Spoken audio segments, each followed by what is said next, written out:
అండి అందరికీ. మనం ఇప్పుడు రసం చేస్తున్నాం ఆంధ్ర స్టైల్లో. చూడండి ఒకసారి. ధనియాలు, కందిపప్పు, కొంచెం మిర్చి, తెల్లగడ్డలు అవి వేసాక మొత్తం పేస్ట్ చేసుకోవాలి దాన్ని బాగా. ఇప్పుడు టమాటాస్ కొంతమంది తినరు కదా, అందుకని కొంతమంది తినని వాళ్ళకి ఏం చేయాలంటే మనం ఆ మిక్సీలోనే టమాటాస్ వేసి దాన్ని కూడా పేస్ట్ చేసేసుకోవాలి.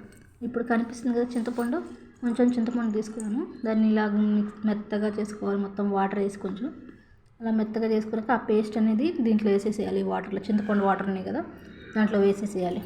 చూడండి ఒకసారి వేసి కలిపి పెట్టుకొని పక్కన పెట్టుకోవాలి. దాంట్లో కొంచెం పసుపు, కొంచెం సాల్ట్ వేసుకోవాలి. ఇంకా సాల్ట్ వేసుకొని కలుపుకోవాలి. అప్పుడు బాగా కరుగుద్ది మనం కలుపుతుంటే. నేను రసం చాలాసార్లు చేశాను, బాగుంటుంది, ట్రై చేయండి. ఇప్పుడు తాలింపు వేసుకోవడము. ఆయిల్ వేసి కొంచెం జీలకర్ర, ఎండుమిర్చి, 2 తెల్లగడ్డలు, కరివేపాకు కొంచెం అలా కలుపుకోవాలి బాగా. ఆంధ్ర స్టైల్లో చేస్తున్నాము మేము, ఆంధ్ర కదా అందుకని బాగుంటాయి అక్కడ. కొంచెం రసం బాగుంటుంది, చూడండి ఒకసారి.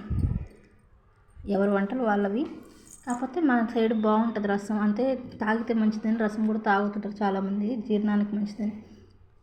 కొంచెం ఇంగు వేసుకోవాలి. ఇంగు వేసుకొని కలుపుకున్నాక అలా చింతపండు వాటర్ ఉంటాయి కదా, అవి దాంట్లో కలిపేసేయాలి. ఇంకా సింపుల్ అండి, ట్రై చేయండి ఒకసారి.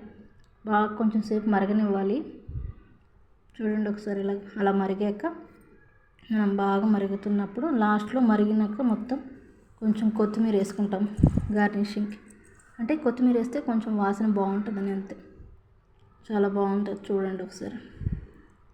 ట్రై చేయండి, ట్రై చేసి కామెంట్ చేయండి ఎలా ఉందో, మీకు ఎలా వచ్చిందో నాకు కామెంట్ చేసి చెప్పండి. ఇది అన్నంలోకి ఇప్పుడు రసం చేసుకోవడం, మనం చికెన్ చేసుకోవడం దాంట్లో బాగుంటుంది.